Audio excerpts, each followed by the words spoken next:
स्वागत। आज हम एक कह सकते हैं एक बहुत बड़ी यात्रा पर निकल रहे हैं, ब्रह्मांड के किनारों तक। हम कोशिश करेंगे समझने की ये जो अवलोकन योग्य ब्रह्मांड है, ऑब्जर्वेबल यूनिवर्स, इसके विशाल मतलब लगभग सोच से भी परे आयामों को। हमारे पास कुछ नोट्स है जो इसके आकार, इसके अंदर क्या क्या है और ये कैसे लगातार बदल रहा है, इस पर थोड़ी रोशनी डालते हैं। बिल्कुल, काफी दिलचस्प विषय है। हाँ, और हमारा लक्ष्य यही है कि इन स्रोतों से सबसे जरूरी और सबसे चौंकाने वाली जानकारियां निकालें। सिर्फ तथ्य नहीं, बल्कि उनके पीछे का मतलब भी समझें। सही। ताकि एक ज्यादा साफ तस्वीर बन सके ब्रह्मांड की। हाँ। और शायद थोड़ी ज्यादा विनम्र तस्वीर भी, है ना? बिल्कुल बिल्कुल। तो चलिए सीधे मुद्दे पर आते हैं। इन नोट्स में एक आंकड़ा है जो सच में सोचने पर मजबूर करता है। अवलोकन योग्य ब्रह्मांड का व्यास, डायामीटर, लगभग 93 अरब प्रकाश वर्ष। 93 अरब प्रकाश वर्ष। हाँ, ये संख्या ही अपने आप में बहुत बड़ी है। ये इतनी बड़ी है कि इसे समझना ही मुश्किल है। आइए इसे थोड़ा थोड़ा खोलकर समझने की कोशिश करते हैं। हम देखेंगे कि ये विशालता असल में मायने क्या रखती है, इस अंतहीन लगने वाले विस्तार में क्या है, और ये सब समय के साथ कैसे बदल रहा है। चलिए शुरू करते हैं। तो शुरुआत आकार से करते हैं। नोट्स कहते हैं कि त्रिज्या, रेडियस, वो करीब 46.5 अरब प्रकाश वर्ष है। हाँ। और उससे व्यास बनता है 93 अरब प्रकाश वर्ष। अब पहली नजर में ये थोड़ा कंफ्यूजिंग लग सकता है, क्योंकि हम जानते हैं कि ब्रह्मांड की उम्र तो लगभग 13.8 अरब साल ही है। तो फिर कोई चीज हमसे 46.5 अरब प्रकाश वर्ष दूर कैसे हो सकती है? ये थोड़ा समझ नहीं आया। हाँ, ये बहुत आम सवाल है और बिल्कुल वाजिब भी है। यहीं पर वो अवलोकन योग्य शब्द का महत्व समझ आता है। अच्छा। देखिए, 13.8 अरब साल वो समय है जो सबसे पुराने प्रकाश को, मतलब बिग बैंग के बाद के प्रकाश को हम तक पहुंचने में लगा है। ठीक है। लेकिन जब वो प्रकाश चला था ना, तब वो स्रोत, वो आकाशगंगाएं हमसे बहुत ज्यादा करीब थीं। ओह। पिछले 13.8 अरब सालों में ब्रह्मांड लगातार फैला है और ये विस्तार उन शुरुआती स्रोतों को हमसे बहुत बहुत दूर धकेल चुका है। अच्छा, तो मतलब जिन सबसे दूर की चीजों को हम आज देख रहे हैं, वो असल में अब हमसे 46.5 अरब प्रकाश वर्ष दूर है। हाँ, बिल्कुल। भले ही उनका प्रकाश 13.8 अरब साल पहले चला हो, ये विस्तार है जो। हाँ, ये विस्तार ही इस विशाल दूरी का कारण है। आप ऐसे सोचिए जैसे एक गुब्बारा है जो फूल रहा है। उसकी सतह पर दो बिंदु हैं। जैसे जैसे गुब्बारा फूलेगा, उन बिंदुओं के बीच की सतह की दूरी बढ़ती जाएगी, है ना? हाँ हाँ। भले ही वो बिंदु खुद सतह पर चल ना रहे हों। ब्रह्मांड का विस्तार भी कुछ ऐसा ही है, पर ये 3 आयामों में हो रहा है। अच्छा, स्पेस खुद फैल रहा है। बिल्कुल, अंतरिक्ष खुद फैल रहा है। इसी वजह से जो चीजें कभी पास थीं, वो अब इतनी दूर हैं और उनके प्रकाश को हम तक आने में अरबों साल लगे और इस दौरान वो और भी दूर होती चली गईं।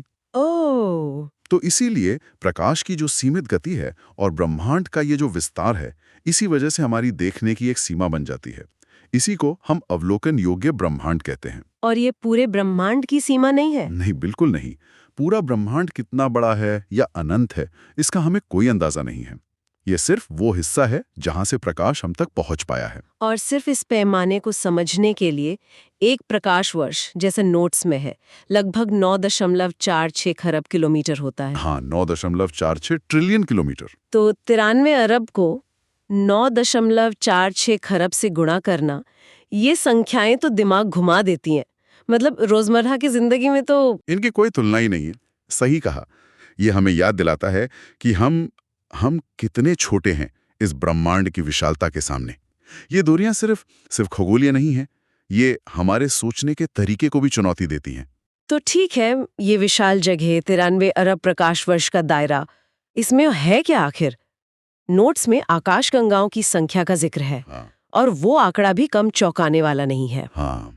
अनुमान है कि लगभग 2 खरब, 2 ट्रिलियन आकाशगंगाएं। हाँ, 2 ट्रिलियन आकाशगंगाएं।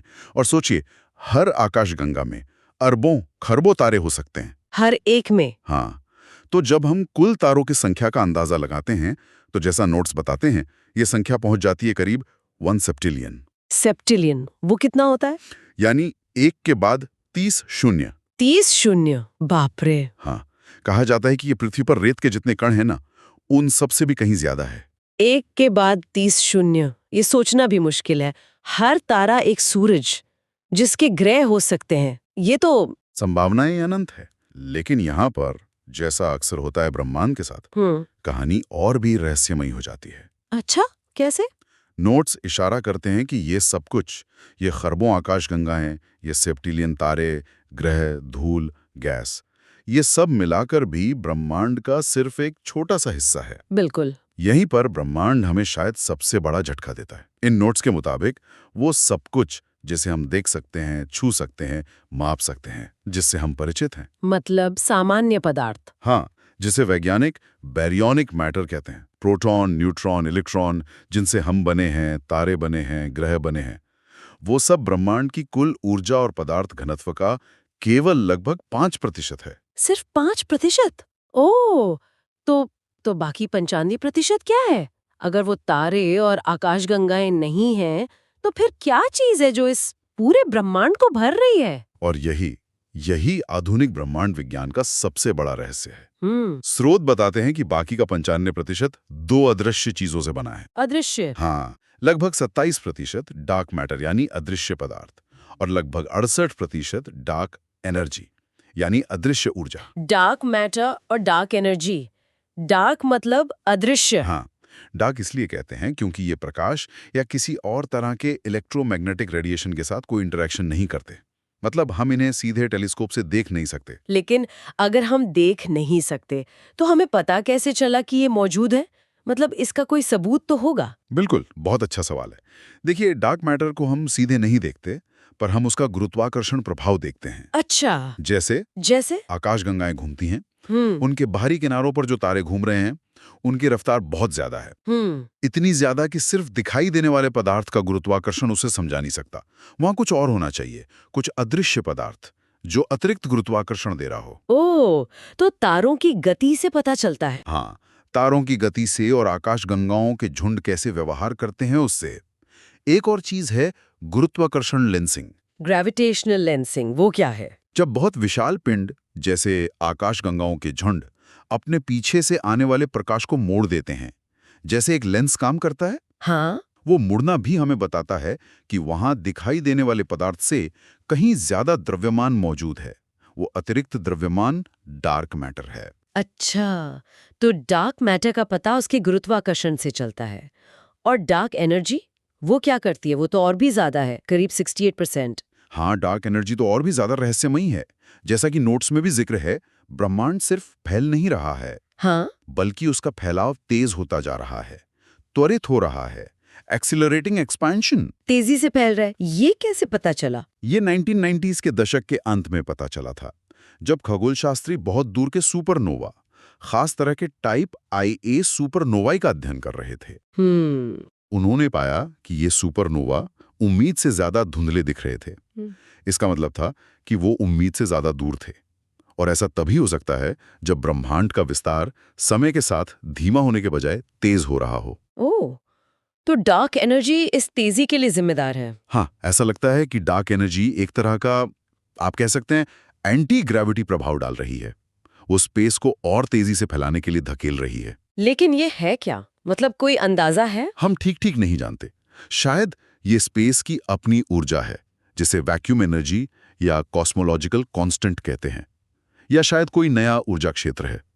पर इसका असर बहुत बड़ा है, क्योंकि ये ब्रह्मांड का लगभग 68% हिस्सा है। तो इसका मतलब ये हुआ कि ब्रह्मांड का 95% हिस्सा ऐसी चीजों से बना है जिनके बारे में हम लगभग कुछ नहीं जानते, सिवाय इसके कि वो गुरुत्वाकर्षण और विस्तार पर असर डालती हैं। बिल्कुल, यही स्थिति है। ये तो कमाल की बात है। हम सोचते हैं कि हमने विज्ञान में इतनी तरक्की कर ली है, इतनी सारी खोजें कर ली हैं, लेकिन ब्रह्मांड के ढांचे का 95% हिस्सा अभी भी एक पहेली है। हाँ, और ये हमें विनम्र बनाता है। ये दिखाता है कि जानने के लिए अभी कितना कुछ बाकी है।